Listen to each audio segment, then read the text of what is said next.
আসসালামু আলাইকুম। সবার আগে বাছাই করা 10টি আন্তর্জাতিক খবর জানিয়ে দেব। প্রথমেই থাকছে শিরোনাম, তবে তার আগে অনুরোধ থাকবে ভিডিওটিতে একটি লাইক দিবেন। জানিয়ে দিব হাতে থাকা সর্বশেষ আপডেট আন্তর্জাতিক সংবাদ। প্রথমেই সংবাদ শিরোনাম, যে ঘোষণা দিলেন খামেনি। এরপর জানিয়ে দিব কোরআনের আয়াত উদ্ধৃত করে কঠোর হুঁশিয়ারি দিলেন পাকিস্তানের সেনাপ্রধান। এদিকে ট্রাম্পের গাজা নীতি রুখতে মুসলিম দেশগুলোকে পাশে চায় হিজবুল্লাহ। এরপর জানিয়ে দিব ট্রাম্পের সমর্থনে ইরানে শেষ আঘাত করতে প্রস্তুত ইসরায়েল, বলেছেন নেতানিয়াহু। আরও জানিয়ে দিব ফ্রান্সের প্রেসিডেন্টের সাথে সৌদি যুবরাজের ফোন আলাপ। সর্বশেষ জানিয়ে দিব পুতিনের সঙ্গে বৈঠক শিগগিরই, বলেছেন ট্রাম্প। এতক্ষণ শুনছিলেন সংবাদ শিরোনাম, এবারে বিস্তারিত। তবে অনুরোধ থাকবে ভিডিওটিতে একটি লাইক করবেন এবং কমেন্ট করে জানিয়ে দিবেন কোন জেলা থেকে আপনি আমাদের এই ভিডিওটি দেখছেন। যে ঘোষণা দিলেন খামেনি। ইরানের সর্বোচ্চ নেতা আয়াতুল্লাহ আলী খামেনি বলেছেন, ইরানের জাতির শত্রুরা জনগণের সংকল্পকে নাড়া দেওয়ার এবং তাদের মধ্যে বিভেদ সৃষ্টি করার জন্য নরম হুমকি দিয়ে যে প্রচেষ্টা চালিয়েছে তা কোনো ফল বয়ে আনতে পারেনি।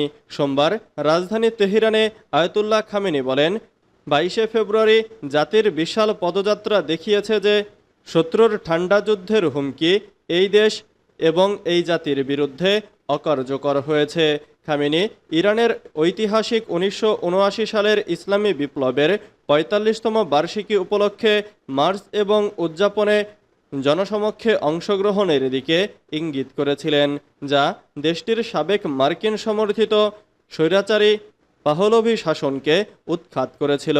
আয়াতুল্লাহ খামেনি বলেছেন, ঠান্ডা যুদ্ধ হুমকির অর্থ জনমতকে কাজে লাগানো, এর অর্থ বিভাজন তৈরি করা, এর অর্থ ইসলামী বিপ্লবের মৌলিক নীতিগুলোতে সন্দেহ তৈরি করা, এর অর্থ শত্রুর বিরুদ্ধে দৃঢ়তা সম্পর্কে সন্দেহ তৈরি করা।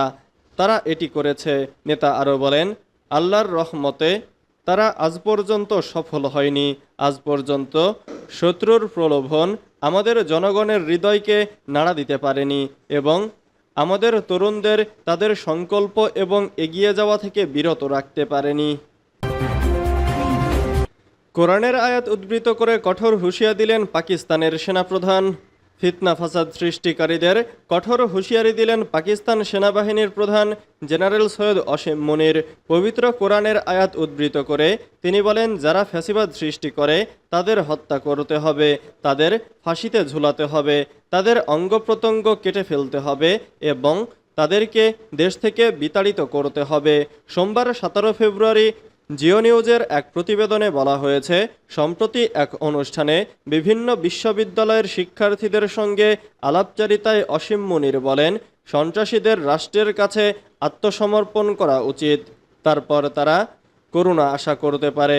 কোরআনের আয়াতের উদ্ধৃতি দিয়ে তিনি আরও বলেন, দুনিয়াতে তাদের শাস্তি হবে এবং কিয়ামতের দিন তারা মহান আল্লাহর ক্রোধের সম্মুখীন হবেন। যারা তাদের অপকর্ম ও ফ্যাসাদের তওবা অন্বেষণ করে আল্লাহ তাদের ক্ষমা করে দেবেন। তিনি বলেন, আজকাল পাকিস্তান জঙ্গিদের বিরুদ্ধে লড়াই করছে। এসব জঙ্গিরা ধর্মচ্যুত এবং ইসলামের সাথে তাদের কোনো সম্পর্ক নেই। তাদের ইসলামের নিজস্ব বিকৃত ব্যাখ্যা রয়েছে, যা আমাদের ধর্মে অনুমোদিত নয়। কে তাদের এমন কর্তৃত্ব দিয়েছে? আমরা কখনোই এই বিকৃত গোষ্ঠীকে তাদের মূল্যবোধ আমাদের দেশের ওপর চাপিয়ে দিতে দেব না। ট্রাম্পের গাজা নীতি রুখতে মুসলিম দেশগুলোকে পাশে চায় হিজবুল্লাহ। গাজা থেকে ফিলিস্তিনিদের জোরপূর্বক বাস্তুচ্যুত করার জন্য মার্কিন প্রেসিডেন্ট ডোনাল্ড ট্রাম্পের পরিকল্পনার নিন্দা করেছেন হিজবুল্লাহ মহাসচিব শেখ নাইম কাসেম। ট্রাম্পের এমন কঠোর নীতি রুখে দিতে আরব ও মুসলিম দেশগুলোকে এর বিরুদ্ধে দাঁড়ানোর আহ্বান জানিয়েছে তিনি। রোববার টেলিভিশনে দেওয়া এক বক্তৃতায় কাসেম বলেন, ইসরায়েলি প্রধানমন্ত্রী বেনিয়ামিন নেতানিয়াহু গাজায় 15 মাসব্যাপী নৃশংস যুদ্ধ চালিয়েছে। এরপরও মার্কিন যুক্তরাষ্ট্র তাদের উদ্দেশ্য অর্জন করতে ব্যর্থ হয়েছে। এখন নতুন করে ট্রাম্পের অবস্থান একটি রাজনৈতিক গণহত্যা উপস্থাপন করে। হিজবুল্লাহ প্রধান বলেন, ট্রাম্প শুধু ফিলিস্তিন নয়, বিশ্বকে নিয়ন্ত্রণ করার চেষ্টা করছেন। ইসরায়েল যা করে তা যুক্তরাষ্ট্র দ্বারা সমর্থিত। হিজবুল্লাহ প্রধান সব আরব ও মুসলিম দেশকে ফিলিস্তিনিদের জোরপূর্বক বাস্তুচ্যুত করার বিরুদ্ধে দাঁড়ানোর আহ্বান জানিয়ে সতর্ক করে বলেন, মার্কিন প্রকল্প এই অঞ্চলের সব জাতির জন্য বিপদ ডেকে আনবে। শেখ কাসেম আরও বলেন, লেবাননের প্রতিরোধ আন্দোলন হিজবুল্লাহ গাজার বাস্তুচ্যুতি পরিকল্পনা প্রতিরোধে সাহায্য করতে প্রস্তুত। ট্রাম্পের সমর্থনে ইরানের শেষ আঘাত করতে প্রস্তুত ইসরায়েল, বলেছেন নেতানিয়াহু। ইসরায়েলের প্রধানমন্ত্রী বেনিয়ামিন নেতানিয়াহু ঘোষণা করেছেন, মার্কিন প্রেসিডেন্ট ডোনাল্ড ট্রাম্পের দৃঢ় সমর্থনে তিনি ইরানের বিরুদ্ধে শেষ আঘাত করতে প্রস্তুত। তিনি বলেন, ইরানের বিরুদ্ধে এই অভিযানে ইসরায়েল ও মার্কিন যুক্তরাষ্ট্রের যৌথ কৌশল অত্যন্ত গুরুত্বপূর্ণ। স্থানীয় সময় রোববার 16 ফেব্রুয়ারি মার্কিন পররাষ্ট্রমন্ত্রী মার্কো রুবিওর সঙ্গে এক যৌথ সংবাদ সম্মেলনে নেতানিয়াহু এসব মন্তব্য করেন। খবর CNN। মার্কিন পররাষ্ট্রমন্ত্রীর এই সফরের মাধ্যমে ইসরায়েল ও যুক্তরাষ্ট্রের সম্পর্কের দৃঢ়তা পুনর্ব্যক্ত করেন এবং পারমাণবিক অস্ত্রের বিষয়ে ইরানের কৌশলকে কঠোরভাবে মোকাবেলা করার জন্য সমন্বিত পদক্ষেপের আহ্বান জানান।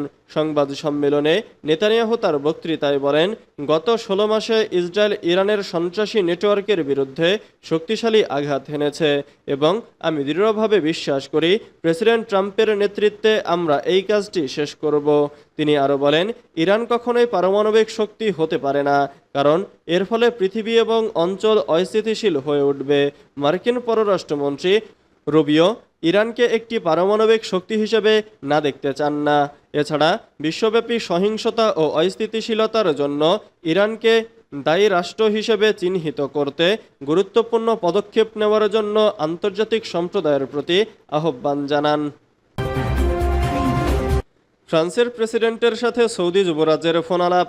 সৌদি প্রেস এজেন্সি জানিয়েছে, রবিবার সৌদি আরবের ক্রাউন প্রিন্স মোহাম্মদ বিন সালমান ফরাসি প্রেসিডেন্ট ইমানুয়েল ম্যাক্রোর কাছ থেকে একটি ফোন কল পেয়েছেন।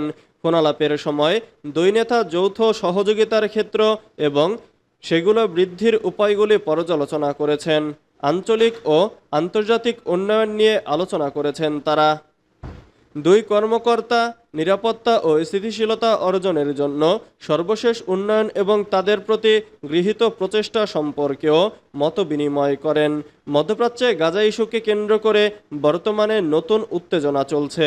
যুক্তরাষ্ট্র ও ইসরায়েল গাজাবাসীকে গাজা থেকে সরিয়ে জর্ডান, মিশর ও সৌদি আরবে পাঠাতে চায়। তবে মার্কিন প্রেসিডেন্ট ডোনাল্ড ট্রাম্প ও ইসরায়েলের প্রধানমন্ত্রী বেনিয়ামিন নেতানিয়াহুর এই সিদ্ধান্তের বিরোধিতা করছে আরব রাষ্ট্রগুলো। পুতিনের সঙ্গে বৈঠক শিগগিরই, বলেছেন ট্রাম্প। রাশিয়ার প্রেসিডেন্ট ভ্লাদিমির পুতিনের সঙ্গে শিগগিরই বৈঠকে বসবেন বলে জানালেন মার্কিন প্রেসিডেন্ট ডোনাল্ড ট্রাম্প। ব্রিটিশ বার্তা সংস্থা রয়টার্স ও কাতার ভিত্তিক সংবাদ মাধ্যম আল জাজিরা জানিয়েছে, গতকাল রবিবার সাংবাদিকরা ট্রাম্পকে প্রশ্ন করেছিলেন সৌদি আরবে দুই নেতার মধ্যে বৈঠক হবে কিনা। ট্রাম্প জানিয়েছেন, কোনো দিনক্ষণ ঠিক হয়নি, তবে খুব শিগগিরই বৈঠক হবে। ট্রাম্প বলেছেন, তার টিম রাশিয়ার কর্মকর্তাদের সঙ্গে দীর্ঘ ও কঠিন আলোচনা চালাচ্ছে। তিনি বলেন, আমার মনে হয় পুতিন যুদ্ধ থামাতে চান। ইউক্রেনের প্রেসিডেন্ট জেলেনস্কিও যুদ্ধ বন্ধ করতে চান। রাশিয়ার একটি সংবাদপত্র সূত্র উদ্ধৃত করেও জানিয়েছে, মঙ্গলবার সৌদি আরবের রিয়াদে আলোচনা শুরু হবে। সেখানে রাশিয়ার প্রতিনিধিরাও থাকবেন।